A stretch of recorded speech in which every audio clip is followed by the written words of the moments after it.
আমার বাবার লাশটারে তো আমার নিজ হাতেই আমি দৌত করছি, আমার বাবার নুরানি বলার চেহারাটাও আমি সন্তান নিজ হাতেই পানি ঢালছিলাম। আহারে আমার বাবার লাশটারে তো আমি নিজ হাতেই কবরে রাখছিলাম। বাবারে যখন এক মুষ্টি মাটি প্রথমে যে দিয়েছিল সেটা তো আমি দিয়েছিলাম। ওরে সন্তান, অনেক সন্তান এমন আছে দৈরায়া বলে হুজুর মারে বড় কষ্ট দিছি, বাবারে বড় কষ্ট দিছি, কিন্তু দুঃখের বিষয় মাও নাই বাবাও নাই, কবরে চলে গেছে। ও সন্তানের দল, খুব ভালো করে খেয়াল করবেন, যারা বাপ মার সঙ্গে বেয়াদবি করেছেন আজকের এই মাহফিল থেকে বাড়িতে গিয়া মারে মা কইয়া ডাক দিবেন, বাবারে বাবা কইয়া ডাক দিবেন, বাবা মারে মা কইয়া ডাক দিবেন। বাড়িতে যাওয়ার পরে মারে জড়ায়া ধরবেন, বাবারে জড়ায়া ধরবেন, বলবেন মা বাবা তোমাদের সঙ্গে যত অন্যায় করেছি, যত বেয়াদবি করেছি, আজকের পর থেকে আর কোনোদিন অন্যায় করব না। বাপ মার কাছে ক্ষমা চাইতে দেরি হবে, বাপ মা ওই সন্তানের জিন্দেগির অপরাধগুলাকে মাফ করতে এক সেকেন্ডেও দেরি করবে না। মেরে মোহতারাম হাজরিন, এখন বলতে পারেন হুজুর আগে তো বাড়িতে গেলে মা আমার চেহারার দিকে তাকায় থাকতো, বাবা আমার চেহারার দিকে তাকায় থাকতো, এখন তো বাড়িটা পাকা হয়ে গেছে, মার বিছানাটা পাকা হয়ে গেছে, বাবা যেই বিছানায় ঘুমাইতো বিছানাটা পাকা হয়ে গেছে, মারে ডাকলেও তো মা আসবে না, বাবারে ডাকলেও তো বাবা আসবে না, কার কাছে ক্ষমা চাইব? আল্লাহ নবী আমল শিখাইছেন, ও অবাধ্য সন্তান যাও যাও মার কবরস্থানে চইলা যাও, বাবার কবরস্থানে চইলা যাও, মার কবরের পাশে দাঁড়ায়া সূরাতুল ইখলাস 3 বার পড়ো, যেই সূরা তোমার মুখস্থ আছে পড়ো, সূরাতুল ইয়াসিন পড়ো, যেই সূরাই তোমার মুখস্থ আছে পড়ো না বাজান। মনে করো সূরাতুল ইখলাস 3 বার পড়লা, সূরাতুল ইখলাস 6 বার পড়লা, সূরাতুল ইখলাস 9 বার পড়লা। নবী বলেন যদি কোনো সন্তান মার কবরের পাশে দাঁড়ায়া, বাবার কবরের পাশে দাঁড়ায়া যদি সন্তান সূরাতুল ইখলাস 3 বার পড়ে, এই সন্তান এই সূরাতুল ইখলাস বাপ মার জন্য পড়ার কারণে আল্লাহ নবী বলেন ওই সন্তানের পড়ার বিনিময়ে সঙ্গে সঙ্গে আল্লাহ তাআলা পূর্ণ 1 খতম কোরআনের সব বাপ মার নামে আমলে যুক্ত করে দিবে। তাহলে বাপ মা দুনিয়ার থেকে বিদায় হয়ে গেলেও সন্তানের দায়িত্ব শেষ হয় না। মনে করতে পারেন বাবা কবরে চলে গেছে, আমার মনে হয় কোনো দায়িত্ব নাই। না না, বাপ মা কবর থেকে আহারে সন্তানের দিকে তাকায় থাকে, আমার সন্তানটা 6 মাস হয়ে গেছে আমারে দাফন করছে, আমার সন্তানটা 1 বছর হয়ে গেছে আমারে দাফন করছে, আরে আমার আব্দুর রহমান তো কোনোদিন আমার কবরে আসে নাই, আমার আব্দুল সত্তার তো আমার কবরের পাশে কোনোদিন আসে নাই, আমার আব্দুল করিম তো কোনোদিন আমার জন্য ইসালে সব করে নাই। মুহতারাম হাজরিন, বাপ মার জন্য দোয়া করবেন, যাদের বাপ মা জীবিত আছে তাদের সেবা করবেন। রাসূল ওই সন্তানের জন্য বদদোয়া করেছেন, রগিমা আনফুহু রগিমা আনফুহু রগিমা আনফুহু 3 বার বদদোয়া করেছেন, ওই সন্তান অপদস্থ হোক, লাঞ্ছিত হোক, অপমানিত হোক। সাহাবায়ে কেরাম জিজ্ঞাসা করলেন, ওগো নবীজি কার জন্য বদদোয়া করলেন? আল্লাহ নবী বলেন, সাহাবায়ে কেরাম ইনদাল কিবারি আহাদিহিমা আও কিলাহিমা, হাদিসের মধ্যে আসছে ইনদাল কিবারি আহাদুহুমা আও কিলাহুমা, এই সন্তান 2 জন থেকে কোনো একজনকে বার্ধক্য অবস্থায় পেয়েছে, মাকে পেয়েছে অথবা বাবাকে পেয়েছে অথবা উভয়জনকে পেয়েছে। বাপ মা 2 জনকে পাওয়ার পরেও ওই সন্তান সুম্মা লাম ইয়াদখুলিল জান্নাহ, আল্লাহর জান্নাতে যাইতে পারে নাই, ওই সন্তানের জন্য নবী বদদোয়া করেছেন। সে বদদোয়া অপদস্থ, সে লাঞ্ছিত, সে অপমানিত। অর্থাৎ যেই সন্তান বাপ মাকে পাওয়ার পরেও বাপ মার সেবা করে আল্লাহর জান্নাতের মালিকানা অর্জন করতে পারে নাই, তার জন্য দোয়া করেছেন ইমামুল আম্বিয়া ওয়াল মুরসালিন মুহাম্মাদুর রাসূলুল্লাহ সাল্লাল্লাহু আলাইহি ওয়াসাল্লাম স্বয়ং তার জন্য বদদোয়া করেছে। এজন্য বাপ মার খেদমত করে জান্নাত অর্জন করার দরকার আছে না নাই?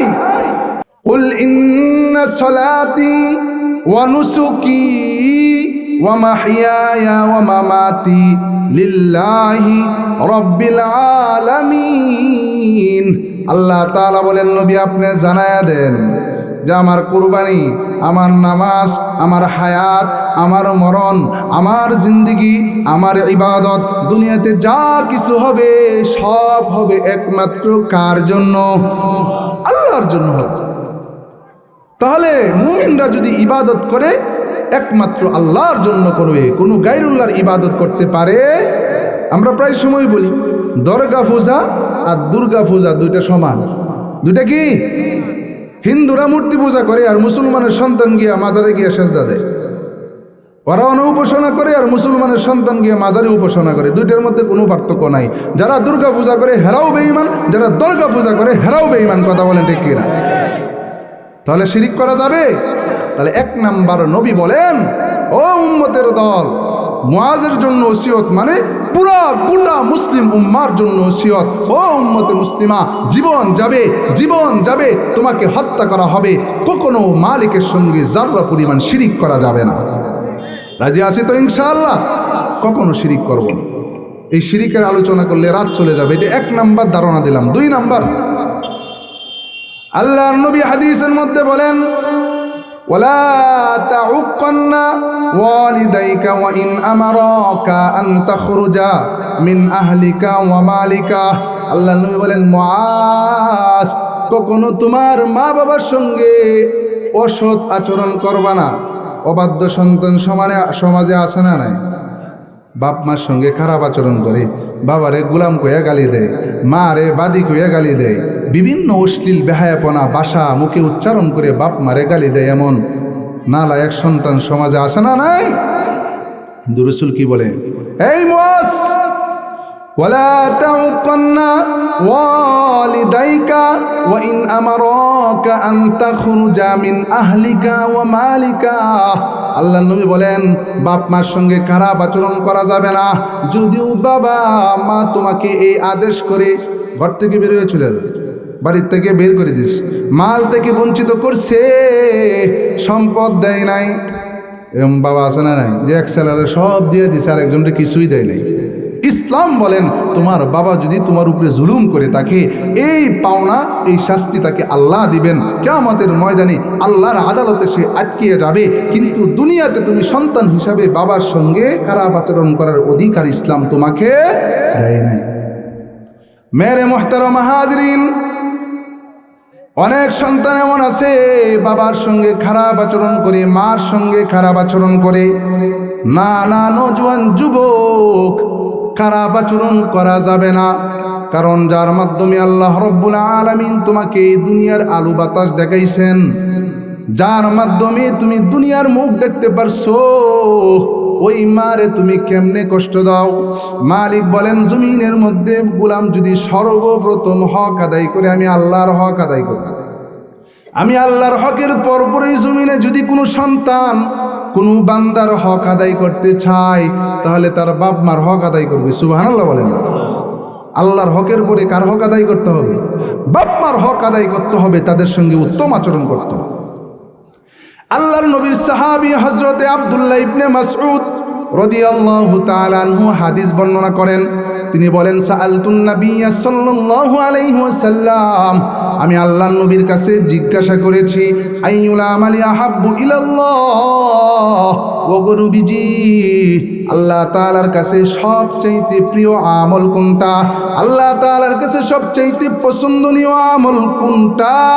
আল্লাহর নবীর সাহাবী আল্লাহর নবীরে প্রশ্ন করার পরে আল্লাহর নবী বলেন, হে আব্দুল্লাহ, আল্লাহ তাআলার কাছে সবচেয়ে পছন্দনীয় আমল হচ্ছে আসসালাতু আলা ওয়াক্তিহা, সময় মতো নামাজ পড়া। নামাজ পড়া এটা কার হক? আল্লাহর হক। আল্লাহর হকের কথা এক নম্বরে বলেছেন। দুই নম্বরে আব্দুল্লাহ ইবনে মাসউদ আবার প্রশ্ন করে, ওগো নবীজি, সুম্মা আইয়ুন, অতঃপর আল্লাহ তাআলার কাছে সবচেয়ে পছন্দনীয় আমল কোনটা? আব্দুল্লাহ ইবনে মাসউদের প্রশ্নে আল্লাহর নবী উত্তর দেয়, আরে আব্দুল্লাহ, নামাজ পড়ার পরে জমিনে আল্লাহ তাআলার কাছে যে আমলটা সবচেয়ে দামি, সবচেয়ে প্রিয়, এটা হচ্ছে সুম্মা বিরুল ওয়ালিদাইন। সুবহানাল্লাহ। সুম্মা বিরুল ওয়ালিদাইন, নামাজের পরে আল্লাহ তাআলার কাছে সবচেয়ে পছন্দনীয় আমলের নাম হচ্ছে মা বাবার সঙ্গে সন্তান উত্তম আচরণ করা। এই নামাজের পরে আল্লাহর হকের পরে সবচেয়ে দামি আমল আল্লাহর কাছে মা বাবার সঙ্গে উত্তম আচরণ করা। করব তো ইনশাআল্লাহ।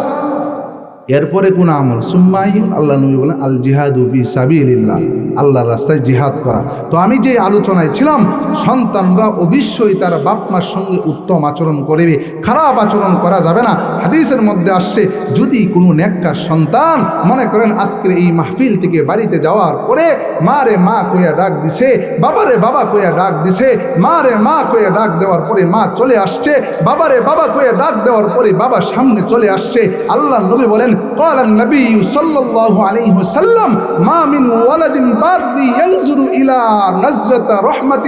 হাদিসের মধ্যে আসছে, যদি কোনো সন্তান, যদি কোনো নেককার সন্তান, মা মিন ওয়ালাদিন বাররি ইয়ানজুরু ইলা ওয়ালিদাইহি নজরাত রহমাতিন, আল্লাহর নবী বলেন সন্তান মার চেহারার দিকে রহমতের নজরে একবার তাকাইছে, সন্তানটা বাবার চেহারার দিকে মায়ার নজরে একবার তাকাইছে, আল্লাহর নবী বলেন ইল্লা কাতাবাল্লাহু লাহু বিহা হজ্জাতান মাবরুরাতান। এই সন্তান মা বাবার চেহারার দিকে তাকানোর বিনিময়ে আল্লাহ রাব্বুল আলামিন প্রতিটা নজরের বিনিময়ে ওই সন্তানকে একটা একটা কবুল হজের সব দান করেছে। সুবহানাল্লাহ। বাপ মার চেহারার দিকে তাকাইলে লাভ না ক্ষতি? অনেক সন্তান তো আছে মা রে মা কয়ে ডাহেন, বাবারে বাবা কয়ে ডাহেন, মাজারে গিয়ে বাবারে মুখ বলে ডাকে বাজান, কিন্তু বাড়িতে মারে খাবারই দেয় না। বানান্যে বাপ, আমাদের সমাজে আছে না বানান্যে বাপ? নিজের ঘরের বাবার বস্ত্র নাই, টাকার ব্যবস্থা নাই, খাবারের ব্যবস্থা নাই, তাকে বাবা ডাক দেয় না। ওই যে কাকে বাবা বানাইছে তাকে বাজান কয়ে রাখে, আনাসে কানাসে বাজান কয়ে রাখে, কিন্তু প্রকৃত তার জন্মদাতা বাবার কুসখবর সন্তান নেই না। ও সন্তান, তোর জন্য আল্লাহর জাহান্নাম, জাহান্নাম, জাহান্নাম, তার জন্য জান্নাত হারাম। কারণ অবাধ্য সন্তান কোথায় যাবে? জাহান্নামে যাবে।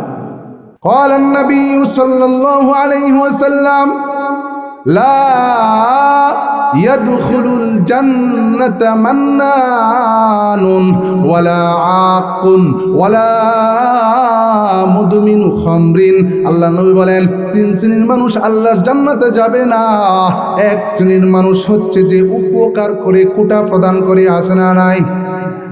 উপকারও করছে, সুযোগ পাইলে কি দেয়? কুটাও দেয়। আল্লাহ নবী বলেন সে জান্নাতে যাবে না। দুই নাম্বার আল্লাহ নবী বলেন ওয়ালা আকুন, পিতামাতার অবাধ্য সন্তান আল্লাহর জান্নাতে যাবে না। তিন নাম্বার ওয়ালা মুদমিনু খামরিন, যে নাকি মদ পান করে সে আল্লাহর জান্নাতে যাবে না।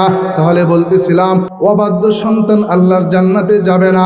আল্লাহ নবী বলেন ও সন্তানের দল, ভালো করে খেয়াল করেন, এখানে অনেক সন্তান এমন আছে মা কবরে চলে গেছে, বাবাও কবরে চলে গেছে, কারো মা আছে বাবা নাই, কারো বাবা আছে মা নাই, এমন সন্তান এখানে আসে না নাই? এই কার বাপ মা দুইজন থেকে একজন বা উভয়জনেই নাই? হাত উঠান। দেখেন হাত গললে অনেক সন্তান মা হারা সন্তান, বাবা হারা সন্তান। ও মুমিন, সন্তান বাবারে হারায় ফেলছে, মারে হারায় ফেলছে। ওই আজকের থেকে যুবক ভাইরা যারা আছো, ওয়াদাবদ্ধ হইবা, বাপ মার সঙ্গে বেয়াদবি করবা কোনোদিন, বাপ মার সঙ্গে উত্তম আচরণ করবা। তাহলে যেই হাদিসের মধ্যে আসিলাম, রাসূল বলেন একবার দেখবা একটা কবুল হজের সব। সাহাবায়ে কেরাম বলেন ওগো নবীজি, যদি কেউ দৈনিক বাপ মার চেহারার দিকে 100 বার করে রহমতের নজরে তাকায়, আল্লাহ কি তাকে 100 কবুল হজের সবই দান করবে? নবী বলেন ক্বালা নাম। আল্লাহ নবী বলেন হ্যাঁ সাহাবায়ে কেরাম, কোন সন্তান যদি দৈনিক 100 বার মার চেহারার দিকে তাকায়, কোন সন্তান যদি দৈনিক 100 বার বাবার চেহারার দিকে মায়ার নজরে তাকায়, আল্লাহ তাকে 100 কবুল হজেরই সব দান করবে। সুবহানাল্লাহ। বাড়িতে গিয়ে বাপ মার চেহারার দিকে তাকাবো তো ইনশাআল্লাহ। আল্লাহ রব্বুল আলামিন আমল করার তৌফিক দান করুক।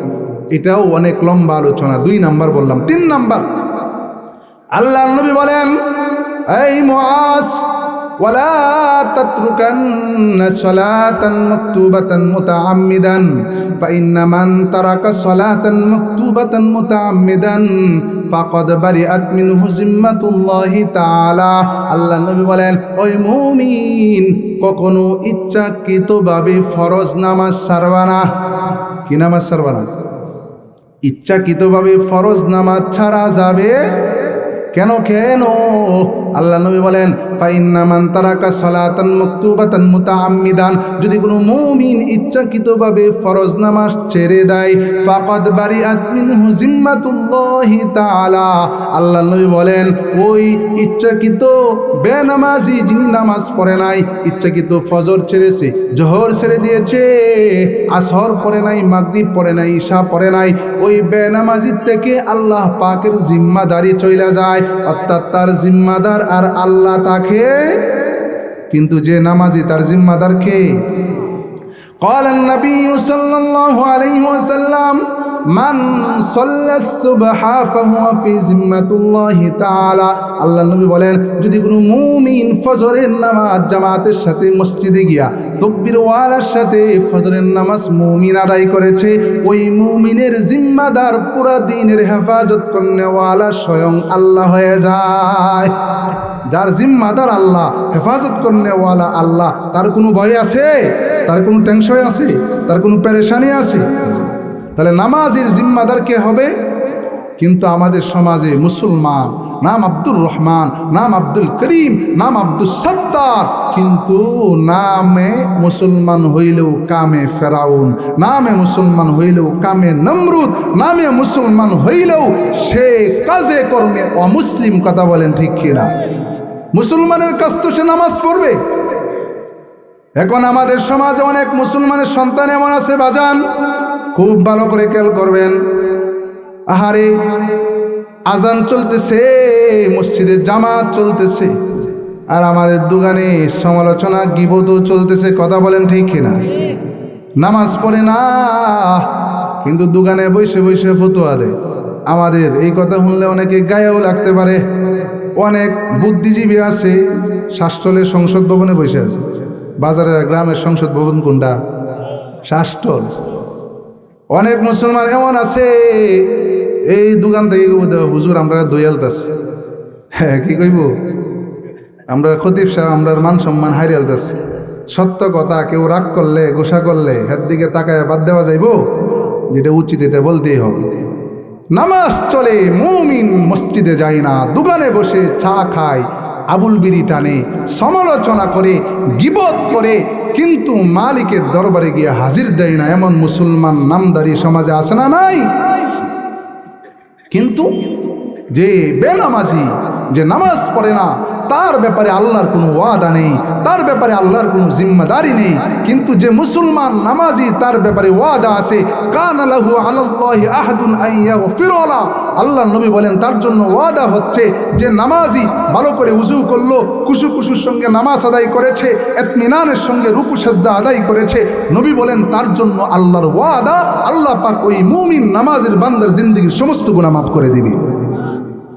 আর যে নামাজ পড়ে না, তার ব্যাপারে আল্লাহর কোনো ওয়াদা নেই।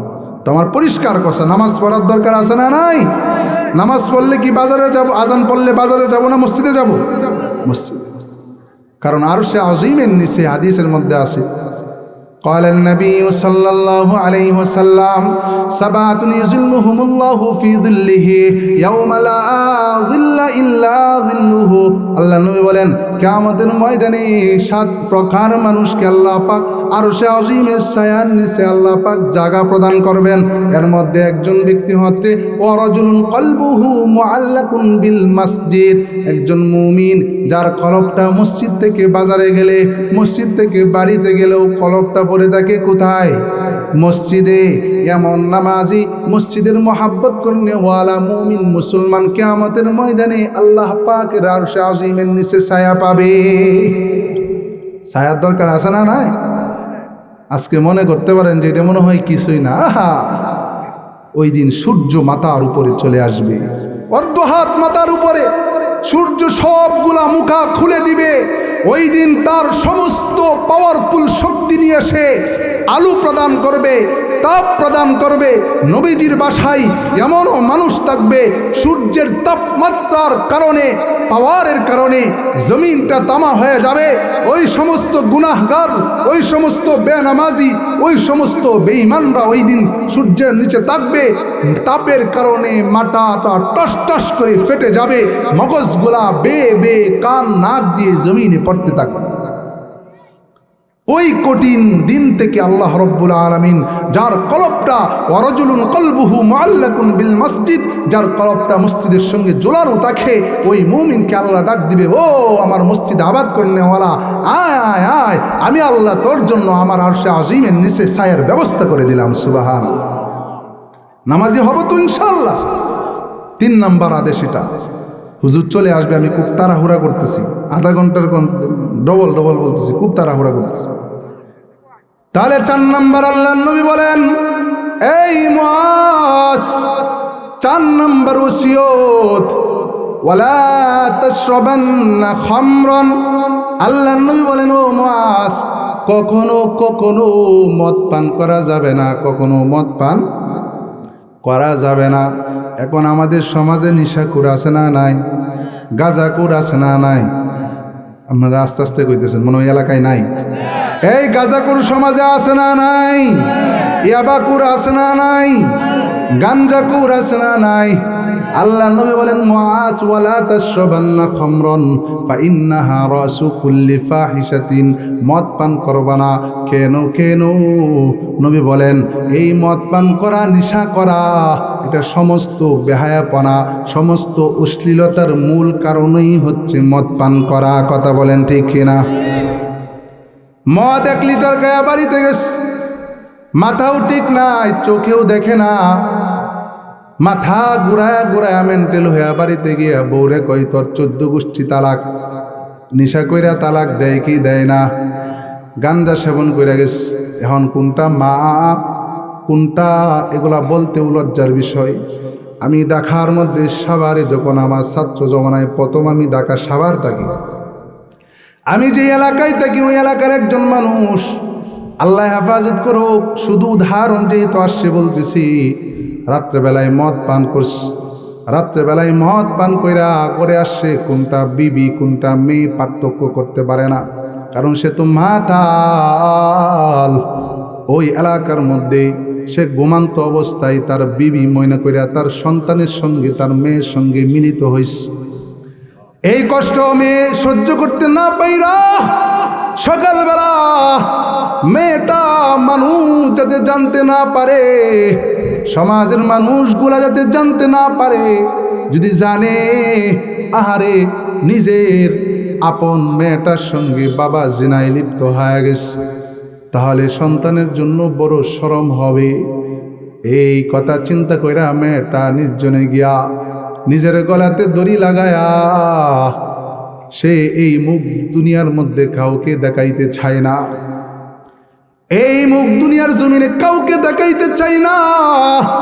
এই মেয়েটা নিজের গলায় নিজের দড়ি লাগায় আত্মহত্যা করেছে, শুধুমাত্র বাবা নেশাগ্রস্ত হওয়ার কারণে। এর জন্য আল্লাহ নবী যেই কথা বলছেন, এটা কি ভুল বলছেননি? আল্লাহ নবী বলছেন, ওয়ালা তাশরাবান্না খামরান ফাইন্নাহু রাসু কুল্লি ফাহিশাতিন। মদ পান করবা না, কারণ হচ্ছে মদ পান করা সমস্ত বেহায়াপনা, সমস্ত অশ্লীলতার মূল কারণ হচ্ছে মদ পান করা। এই যে মেয়েটা মারা গেল, এর পিছনে কারণ হচ্ছে মদ পান করা, নেশা করা। এই যে মেয়েটার সঙ্গে জিনায় লিপ্ত হইল, এটারও মূল কারণ হচ্ছে মদ পান করা। তাহলে রাসূল যা বলেছেন তা কি সঠিক বলছেন কিনা? দুনিয়া মিস্টেক হইতে পারে, নবীর কথা কখনো মিস্টেক হইতে পারে না। এজন্য নবী বলেন, মুমিন দুনিয়ার জমিনে কখনো মদ পান করবা না। এটা হচ্ছে আল্লাহর নবীর 4 নম্বর ওসিয়ত। 5 নম্বর ওসিয়ত আল্লাহর নবী বলেন, এই মুআজ ওয়া ইয়াকা ওয়াল মাসিয়াতা ফাইন্না বিল মাসিয়াতি হাল্লা সাখাতুল্লাহ। আল্লাহর নবী বলেন এই গুনাহ থেকে বাইচে থাকবা, গুনাহ থেকে বাইচে থাকবা। যেখানে গুনাহ আছে এখানে তুমি যাইবা না, গুনার মজলিসে যাইবা না। ওই মুসলমান খুব ভালো করে খেয়াল করেন, আজকে মুসলমান জান্নাতের বাগানে আসে না, মুসলমান আজকে জান্নাতে বাগানে আসতে চাই না, নেকির কাজে আসতে চাই না, কিন্তু গুনাহের কাজে মানুষের অভাব নাই। কথা বলেন ঠিক কিনা? আজকে আমার ইউনিয়নের মধ্যে লজ্জার বিষয়, পরিতাপের বিষয়, কয়েকদিন আগেও এক মাহফিল গরিপুর, আরেক মাহফিল এখানে যাওয়ার পথে একই রাস্তা দিয়ে যাতায়াত হয়েছে। মুসলমান, ওই যে আমাদের বাজারের পাশেই কিছু এমন নালায়েক গুনাহগার পাপিষ্ট গানের আয়োজন করেছে। এই গানের মধ্যে হাজার হাজার সংখ্যা তো আর সঠিক বলতে পারবো না, তবে কয়েক মাহফিলের মানুষ ওখানে উপস্থিত ছিল, কিন্তু মাহফিলে মানুষ নাই। তাহলে আজকে মানুষ গুনাহের দিকে যায়, নেক কাজের দিকে আসতে চায় না। কিন্তু আল্লাহর নবী বলেন, ও দুনিয়ার উম্মতের দল, ওয়া ইয়াকা ওয়াল মাসিয়াতা ফাইন্না বিল মাসিয়াতি হাল্লা সাকাতুল্লাহ। আল্লাহর নবী বলেন গুনাহ থেকে বাইচে থাকবা, কেননা গুনাহ আল্লাহ রাব্বুল আলামিন গুনাহের কারণে মুমিনের উপর অসন্তুষ্ট হয়ে যায়, নারাজ হয়ে যায়। গুনাহ করলে আল্লাহ খুশি হয় না, বেজার হয়।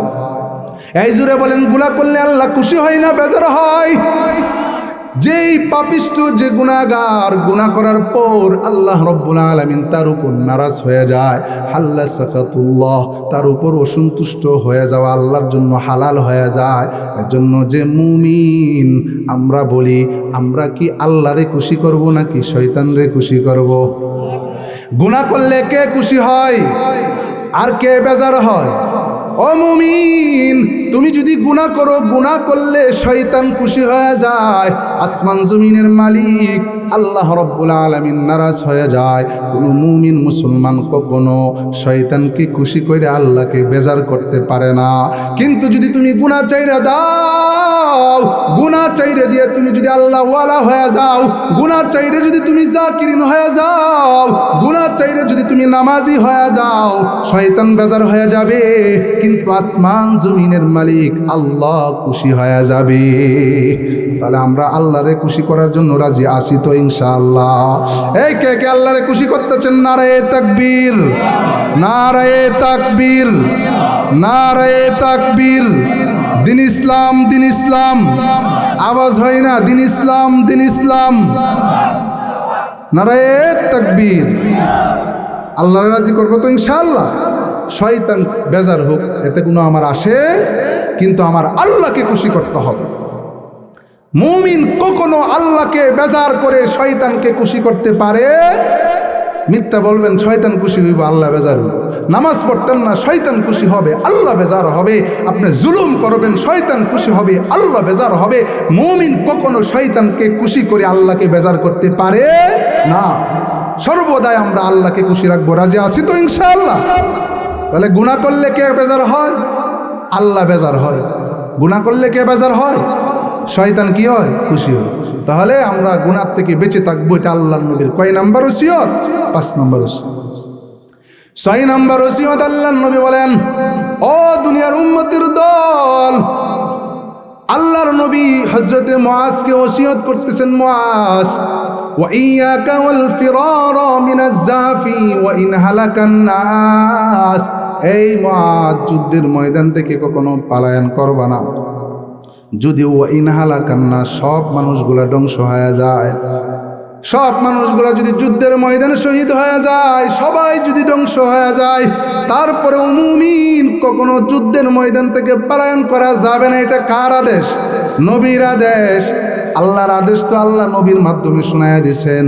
ও নবী জানায়া দেন, যুদ্ধের ময়দানে সব মানুষগুলা যদি শহীদও হয়ে যায়, মুমিন কখনো যুদ্ধের ময়দান থেকে পলায়ন করতে পারে না। এটা হচ্ছে নবীর 6 নাম্বার ওসিয়ত। 7 নাম্বার ওসিয়ত ভালো করে খেয়াল করবেন। আল্লাহ নবী বলেন, উম্মত, ওয়াইদা সাবান নাসা মাউতুন ওয়া আনতা ফীহিম ফাযবুত। আল্লাহ নবী বলেন, উম্মতের দল, যদি কখনো কোনো সময় তোমার কাছে এমন মহামারী চলে আসছে যেই মহামারী তোমাকে মৃত্যু প্রদান করে, করোনা মহামারী আমাদের মধ্যে আসছে কি আসেনি? ও মুসলমান নওজোয়ান যুবক, মহামারী দেখা দেয়, যেই মহামারী তোমাকে মৃত্যু প্রদান করে, দৃঢ়তার সাথে ওয়া আনতা ফীহিম ফাযবুত, দৃঢ়তার সঙ্গে স্থির মনোভাব নিয়ে ওখানে অবস্থান করবা। কারণ মহামারী দেওয়ার মালিক কে? এই জুড়ে বলেন, মহামারী দেওয়ার মালিক কে? ওই মহামারীর থেকে হেফাজত করার মালিক কে? আল্লাহ রাব্বুল আলামিন মহামারী দেয়, আল্লাহ রাব্বুল আলামিন এই হেফাজত করবে। এর জন্য করোনার মতো আমরা নাম শুনলেই দৌড় মারবনি। আল্লাহ নবী বলেন, দৌড় মারা যাবে না, তুমি যেখানে আছো ওখানে অবস্থান করবা, ওখান থেকে পলায়ন করবা না, কারণ তোমাকে হেফাজত করবে স্বয়ং আল্লাহ। করোনার সময় আমরা দেখছি, ও মেরে মুহতারম হাজরিন, অনেক মানুষ এমন আছে করোনায় মারা যাওয়ার পরে মা মারা গেছে, সন্তান কাছে আসে না, বাবা মারা গেছে, সন্তান কাছে আসে না। আহারে, লাশটা ফুলে যাচ্ছে, দাফন করার মানুষ নাই, গোসল দেওয়ার মানুষ নাই, কাফন পরিধান করার মতো মানুষ নাই, তাকে কবরস্থ করার মতো মানুষ নাই। জমিনের মধ্যে এমন অবস্থা তৈরি হয়েছে, একজন আরেকজন থেকে পলায়ন করে। যেই কথাটা আল্লাহ রাব্বুল আলামিন কিয়ামতের কথা বলেছেন, হাসরের মাঠের কথা বলেছেন, ইয়াউমা ইয়াফিরুল মারউ মিন আখি ওয়া উম্মিহি ওয়া আবিহি ওয়া সাহিবাতিহি ওয়া বানি। আল্লাহ তাআলা কোরআনে বলেন, কিয়ামতের ময়দানে ভাই ভাই থেকে পলায়ন করবে, মা বাপ থেকে সন্তান পলায়ন করবে, সন্তান থেকে বাপ মা পলায়ন করবে, বন্ধু বন্ধুর থেকে পলায়ন করবে, স্বামী স্ত্রীকে দেখে পলায়ন করবে, স্ত্রী স্বামীকে দেখে পলায়ন করবে। এই নমুনা কিয়ামত হাসরের ময়দান নয়, আল্লাহ পাক জমিনের মধ্যে 2019-20 আল্লাহ দেখায়া দিছেন। কথা বলেন ঠিক কিনা? অনেক মার লাশ এমন অবস্থায় আমরা দাফন করেছি, আমাদের বিভিন্ন টিমরা তারা কাজ করে এমন মার লাশটাকে কবরস্থ করছে। সন্তান বড় শিল্পপতি, গাড়ির অভাব নাই, বাড়ির অভাব নাই, মা মারা গেছে, বাবা মারা গেছে, খবর নেওয়ার জন্য পর্যন্ত আসে নাই। আহারে, মারে দাফন করার পরে মার লাশটা দেখবে দূরের কথা, ওই অনেক দূর থেকে 1 কিলো আধা কিলো দূর থেকে খোঁজ খবর নিয়া যে মারে দাফন করা হয়েছে কিনা, বাবারে দাফন করা হয়েছে কিনা, মার কাছে পর্যন্ত আসে নাই। কেন? যদি মার করুণা আমাকে ধরে ফেলে, এই বয়ে মার কাছেও সন্তান আসে নাই। কথা বলেন ঠিক কিনা? মুহতারাম হাজরিন, কিন্তু রসুল কি বলেন? ওয়াইদা সাবান নাস মাউতুন, যদি এমন মুসিবত, এমন মহামারী চলে আসে যেই মহামারী তোমাকে মৃত্যু প্রদান করে, তুমি যেখানে আসো ও আনতা ফীহিম ফাযবুত, আল্লাহ নবী বলেন দৃঢ়তার সঙ্গে মনোবল শক্ত করে ওখানে অবস্থান করো। যেই মহামারী আসমানের মালিক আল্লাহ দিয়েছেন, ওই মহামারীর থেকে ওই আল্লাহই তোমাকে হেফাজত করবে। কথা বলেন ঠিক কিনা? এই বিশ্বাস রাখতে হবে। তাওয়াক্কালতু আলাল্লাহি হাক্কা তাওয়াক্কুলি, আল্লাহর উপরে পরিপূর্ণ আস্থা ভরসা রাখতে হবে। কচু পাতা পানির মতো তাওয়াক্কুল করলে হইতো না। কচু পাতা পানি বুঝেন? বৃষ্টি পড়ছে, টাস করে পড়ে গেছে, এমন তাওয়াক্কুল আল্লাহর উপরে, মুসিবত নাড়া দেওয়ার আগে ঈমান বরবাদ হয়ে যায়। আল্লাহর উপরে কোনো আস্থা ভরসাই থাকে না। কিন্তু যেই মুমিনের ইমানের পাওয়ার আছে, যেই মুমিন কোরআন হাদিস বুঝে, আল্লাহর রাসূলের উপরে ইয়াকিন আছে, বিশ্বাস আছে, ওই মুমিন কখনো মহামারীকে ভয় করতে পারে। সামনে যদি কোনো মহামারী আসে, সন্তানের হয়েছে ফালায়া দৌড় দিবেন? মার হয়েছে ফালায়া দৌড় দিবেন? না না, তাদের খেদমত করবেন, তাদের পাশে থাকবেন। আমি তো মিয়া ফকর কইরা, গর্ব কইরা সব জায়গায় এই কথা কই, এই হাদিস বর্ণনা করলে এই ঘটনাটাও কই। এই হাদিসের বাস্তব প্রমাণ আমি নিজে। আমি হইছি অসুস্থ মানুষ, ঠান্ডা লাগলে গলা বসে যায়, হাসি শুরু হয়, অ্যালার্জির লোক, অল্পতে অসুস্থ হয়ে যায়। তো আল্লাহর কসম, আল্লাহি কসম খাইলেও কাফারা দিতে হবে, হানেস হবে না। যে আমি এত অসুস্থ মানুষ, এই করোনার মেন আলামত ছিল সর্দি কাশি, এগুলাই তো। যদি একটা কাশি দিছে, ও বুক মহামারী, এখান থেকে দৌড় দিছে, এই করোনা ধরবো মনে হয়। কিন্তু আমি যেই এলাকায় ছিলাম করোনা সময়কালে, ওই এলাকায় আমার মসজিদের সেক্রেটারি সে মারা গেছে। কয়দিন পরে করোনায় তার বাবা মারা গেছে, কয়দিন পরে তার মাও মারা গেছে, আশেপাশে আরও অনেকজন মারা গেছে। ওই এলাকার মানুষ খুব আতঙ্কিত। আরে না জানি আমরা সবাই মনে হয় মরে শেষ হয়ে যাই। বাজারে গেলে কই করোনা এলাকার হুজুর আইস, আমার থেকে দূরাহিতা হয়, যদি করোনা ধরে তো আল্লাহর কসম, যেই অন্য সময়ে যেই মানুষটা প্রায় সময় অসুস্থ থাকে, এই করোনার যে আলামত এগুলো সব আমার শরীরে পুরো বছর থাকে। তো আলহামদুলিল্লাহ করোনা চলাকালীন সময়ে 1 সেকেন্ডে 1 মুহূর্তের জন্য আমার একটা কাশিও পাই নাই আলহামদুলিল্লাহ। এই অসুস্থতা থেকে হেফাজত করার মালিক কে? আল্লাহ। এই বিশ্বাস ঈমান রাখতে হবে। 7 নাম্বার বলছিলাম। 8 নাম্বার, আল্লাহ নবী বলেন ওয়ানফিক আলা আয়ালিকা মিন তাওলিক। আল্লাহর নবী সরকারে দো আলম নবী বলেন, উম্মত তোমার সামর্থ্য অনুযায়ী তোমার উপার্জিত সম্পদ থেকে তুমি তোমার পরিবারের জন্য খরচ করবা। এখন আমাদের সমাজে কিপটে তো কিপটা, হার কিপটা, কয় বাজারে বৈশা জয়া কেইলা 5,000 আড়াইয়া ফেলছে, তাস কেইলা বাজি জইরা, আগে সারের লড়াই হইতো, বাজি ধরতো না, এখনো বিভিন্ন জায়গাতে খেলাধুলায় বাজি ধরা হয়, জ্বর আড্ডা বসানো হয়, এগুলোর মধ্যে 20,000 50,000 হারায় ফেলছে, কোনো দুঃখ নাই। কিন্তু বাড়িতে গিয়া বউ বাজারের কথা বলছে, বউরে চুলে দইরা ফিডার ফিডার, এমন পুরুষ আছে না? নাই। এই পরিবারের জন্য খরচ করবে, খরচ করে না, ঝগড়া করে, কিন্তু অনর্থক অনেক টাকা নষ্ট করে ফেলে। আল্লাহ নবী বলেন, না ও মুসলমান, তুমি তোমার পরিবারের জন্য ওয়ানফিকা আলা আয়ালিকা মিন তাওলিক, তোমার সামর্থ্য অনুযায়ী তোমার উপার্জিত সম্পদ থেকে পরিবারের জন্য খরচ করবা, তোমার আহলে ইয়ালের জন্য খরচ করবা। যদি পরিবারের জন্য একজন মুমিন খরচ করে, যা খরচ করবে সবগুলা আল্লাহর রাস্তায় দান করলে, সদকা করলে, যেই সব আল্লাহ পাক তাকে এই সব দিয়ে দিবে। সুবহানাল্লাহ। কিন্তু নেটটারে সহি রাখতে হবে। এই যে নবী কইছে ওয়ানফিকা আলা আয়ালিকা মিন তাওলিক, আমি নবীর কথা মানতেছি। নবী যা আমাকে আদেশ করছেন, ওসিয়ত করে গেছেন পরিবারের জন্য খরচ করবা, আমি নবীর ওসিয়তটা স্মরণ করে করে আমার বিবির জন্য খরচ করি, আমার মার জন্য খরচ করি, আমার বাবার জন্য খরচ করি, আমার সন্তানের জন্য খরচ করি, আমার পরিবারের জন্য খরচ করি। নবীর আদেশ আমি পালন করতেছি। আল্লাহ তাআলা বলবেন, ফেরেশতারা সে যত খরচ করেছে পরিবারের জন্য, তাকে তত সৎকার নেকি তাকে দিয়ে দাও। সুবহানাল্লাহ। নেওয়ার ঠিক থাকতে হবে, আবার অপচয় না। আবার কি না, আপনার যেখানে চাল লাগে 1 কেজি 2 কেজি পাকাইলে হবে, কোন হুজুর বেশি খরচ করতেছে, এটার নাম বেশি না, অপচয়কারী শয়তানের ভাই বা বন্ধু। যেখানে দরকার 1 কেজি 1/2 কেজি দিচ্ছেন, এটা হবে? এফরাদাও না তফরিদাও না, তো বাড়াবাড়িও না সারাসারিও না, এত বেশিও না এত কমও না, মাঝখান যেটা প্রয়োজন এইভাবে খরচ করতে হবে। ঠিক আছে তো ইনশাআল্লাহ? তাহলে এটা কয় নাম্বার বললাম? ওয়াজ মনে আছে? রাসূল ওসিয়ত করছেন কয়টা? গেছে কয়টা? বাকি আছে কয়টা? 2টা। মুসলমান খুব ভালো করে খেয়াল করেন। আল্লাহর নবী বলেন, ও সাহাবায়ে কেরাম, ওয়ালা তারফা আনহুম আসাকা আদাবান।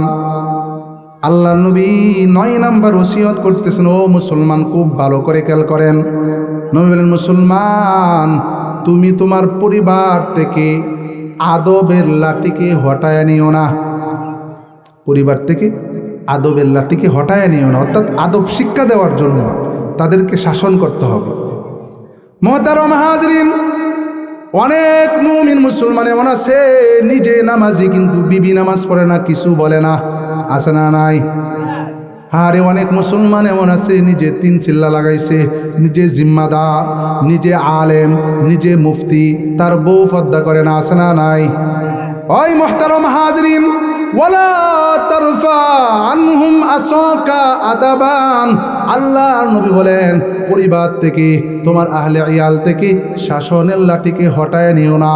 কারণ তারা যদি নামাজ না পড়ে, আল্লাহর ইবাদত না করে, তাদেরকে শাসন করার দরকার আছে না? নাই। শাসন মানে কি আতাইরে ফাতাইরে বাইরে না, পিটানো, সিস্টেমের ভিতরে তাদেরকে মাঝে মধ্যে শাসন করা।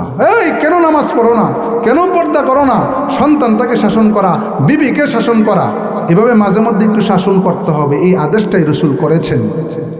যদি শাসন গড়ে থাকতো তাহলে বউয়েরা, বিবি, স্বামী আসছে মসজিদে নামাজ পড়ার জন্য, বউকে হইতে ঘুমাইতে পারতো? শুয়ে থেকে ঘুমাইতে পারতো? এই জন্য শাসন করবেন। আপনি আল্লাহওয়ালা, আপনার পরিবার দিনদার নয়, তাদেরকে বোঝাবেন। হেদায়েত দেওয়ার মালিক কে? কিন্তু আপনার দাওয়াত তো দিতে হবে, চেষ্টা তো করতে হবে। এটা হচ্ছে 9 নাম্বার। 10 নাম্বার, আল্লাহর নবী বলেন, ওয়াখিফহুম ফিল্লাহ। নবী মুহাম্মদ আরবি সাল্লাল্লাহু আলাইহি ওয়াসাল্লাম বলেন 10 নম্বর ওসিয়ত, খুব ভালো করে খেয়াল করেন, হুজুর চলে আসছে আমি ছেড়ে দিব। 10 নম্বর ওসিয়ত আল্লাহর নবী, তোমার পরিবার পরিজনকে আল্লাহর ভয় প্রদর্শন করবা। কার ভয়? এই ওসিয়ত কার? রাসূলের। এই ওসিয়ত কার? যখন তারা বেশি সীমা লঙ্ঘনকারী হবে, যখন আল্লাহর হুকুম আল্লাহর বিধিবিধান মানবে না, নবীর তরিকা অনুযায়ী চলবে না, তখন তাদেরকে ওয়াখিফহুম ফিল্লাহ, তখন আল্লাহর ব্যাপারে তাদেরকে ভয় প্রদর্শন করবা। যেই মুমিনের কাছে, যেই ইমানদারের কাছে আল্লাহর ভয় থাকবে সে মিথ্যা বলতে পারে না, যার কাছে আল্লাহর ভয় থাকবে সে জিনা করতে পারে না, যার মধ্যে আল্লাহর ভয় থাকবে সে বেপরদায় চলতে পারে না, যার মধ্যে আল্লাহর ভয় থাকবে সে বেনামাজি হইতে পারে না, যার মধ্যে আল্লাহর ভয় থাকবে সে দুর্নীতি করতে পারবে না, যার মধ্যে আল্লাহর ভয় থাকবে সে জুলুম করতে পারবে না, যার মধ্যে আল্লাহর ভয় থাকবে যার্রা পরিমাণ সুদ খাইতে পারবে না, যার মধ্যে আল্লাহর ভয় থাকবে সে হবে ইনসাফওয়ালা, সে হবে আল্লাহওয়ালা, সে হবে নামাজি, সে হবে সমাজের সবচাইতে শ্রেষ্ঠ মানুষ। কথা বলেন ঠিক কিনা? আল্লাহর ভয়ের দরকার আছে না নাই? তা আমরা দুনিয়ার মধ্যে সবচাইতে বেশি ভয় করব তিনি কে? সবচাইতে বেশি কাকে ভয় করতে হবে? ইত্তাকুল্লাহ। আল্লাহর ভয় মুমিনের কাছে সবচাইতে বেশি ভয় থাকবে। কিতাবে আসছে দুনিয়ার মধ্যে মুমিন যাকে সবচাইতে বেশি ভয় করবে তিনি হচ্ছে আল্লাহ। ওই ভয়ের দ্বারা লাভ কি? এই কথা বইলে হুজুর আলোচনা শেষ করে দেবো। আমার বন্ধু মানুষ রাগ করবে না, 1 মিনিট 2 মিনিট বেশি হইল। খেয়াল করেন, দুনিয়ার মধ্যে যদি কোনো মুসলমান আল্লাহরে সবচাইতে বেশি ভয় করে, এটার দ্বারা একটা লাভ আছে। লাভটা কি? হাদিসের মধ্যে আসছে যদি কোনো মুমিন দুনিয়ার জমিনে সবচাইতে বেশি আল্লাহকে ভয় করে তাহলে তার একটা লাভ আছে। লাভটা কি? ওই মুমিন মৃত্যুর সময় যখন তার সাখরাত চলবে, যখন তার ইমান নিয়ে টানাটুনি চলবে, শয়তানে কেউ কোনো শয়তান বলবে তুমি বেঈমান হয়ে যাও, ইসলাম এটা সত্য ধর্ম না, ইয়াহুদি ধর্ম সত্য, নাসারা ধর্ম সত্য। যখন ইমানদারকে তারা বিভিন্ন ওয়াসওয়াসা প্রদান করবে, ইমানদারকে যখন তারা বিভিন্ন ভ্রান্ত আকীদা তার সম্মুখে উপস্থাপন করবে, দুনিয়ার জমিনে যে মুমিনের ভয় সবচেয়ে বেশি আল্লাহরে করত, আল্লাহর নবীর ভাষায় ওই মুমিন ওই সময় সে টেনশনও পড়বে না, কোনো ভয়ও পাবে না। ওই মুমিন মৃত্যুর সময় সাকরাত চলাকালীন সময় সবচাইতে বেশি আল্লাহর উপরে ভরসা রাখবে। আমি দুনিয়াতে আল্লাহরে সবচাইতে বেশি ভয় করতাম, আর আমার আল্লাহ আমারে বেঈমান বানাবে না, আমার আল্লাহ আমাকে ঈমান হারা করাবেন না, আমার আল্লাহ আমাকে হেফাজত করবে, আমার আল্লাহ আমাকে ঈমানের সাথে মৃত্যু দিবে। আর যেই মানুষটা ঈমানের সাথে মওত হয়েছে, قال النبي صلى الله عليه وسلم من كان آخر كلامه لا إله إلا الله دخل الجنة। নবী বলেন যার শেষ সময় জবান দিয়ে সর্বশেষ কালাম লা ইলাহা ইল্লাল্লাহ বের হয়ে গেছে, সে মরবে সোজা আল্লাহর জান্নাতে চলে যাবে। তাহলে দুনিয়ার মধ্যে যে আল্লাহকে সবচাইতে বেশি ভয় করবে তার লাভটা কি? মৃত্যুর সময় সে আল্লাহর উপর সবচাইতে বেশি ভরসা রাখবে যে আল্লাহ আমাকে বেঈমান বানায় কি দিবে না? মৃত্যু দিবে না। মন থাকবে তো ইনশাআল্লাহ। আর যার দুনিয়ার মধ্যে আল্লাহর ভয় নাই, আল্লাহর ভয় যার ভিতরে নাই, সে মৃত্যুর সময় আল্লাহর উপর ভরসাও করতে পারবে না। কারণ দুনিয়ার মধ্যে কাজ করছে শয়তানের, আল্লাহর উপরে ভরসা করতে পারবো? কথা বলেন কেনা? দুনিয়ার মধ্যে কাজ করতে শয়তানের, নামাজ পড়ে না, এটা কি আল্লাহর কাজ না শয়তানের কাজ? মিথ্যা কথা কইছে, আল্লাহর কাজ না শয়তানের কাজ? দুনিয়ার মধ্যে পুরা জিন্দেগি শয়তানের কাজ করেছে, মৃত্যুর সময় আল্লাহর উপরে ভরসা তার আসবে না। যেই মুসলমান দুনিয়াতে আল্লাহকে ভয় করেছে, আল্লাহর গোলামি করেছে, নবীর আদর্শ অনুযায়ী চলেছে, রাসূলের ভাষায় ওই মুসলমান মৃত্যুর সময় আশা রাখবে সবচাইতে বেশি আল্লাহর উপরে। এর জন্য কিতাবে আসছে দুনিয়াতে মুমিন সবচাইতে বেশি আল্লাহকে ভয় করবা, আর মৃত্যুর সময় সবচাইতে বেশি আল্লাহর উপর ভরসা রাখবা। ইনশাল্লাহ ইনশাল্লাহ আল্লাহ তোমাকে ঈমানের সাথে মৃত্যু দিয়া তোমাকে জান্নাতি মানুষ হিসেবে কবুল করে নেবেন। মুহতারাম হাজরিন, যা আলোচনা হয়েছে বলনেওয়ালা শুননেওয়ালা প্রত্যেককে আমল করার তৌফিক দান করুক। সকলেই বলেন আমিন। ওয়া আখিরি দাওয়ানা আলহামদুলিল্লাহি রাব্বিল আলামিন।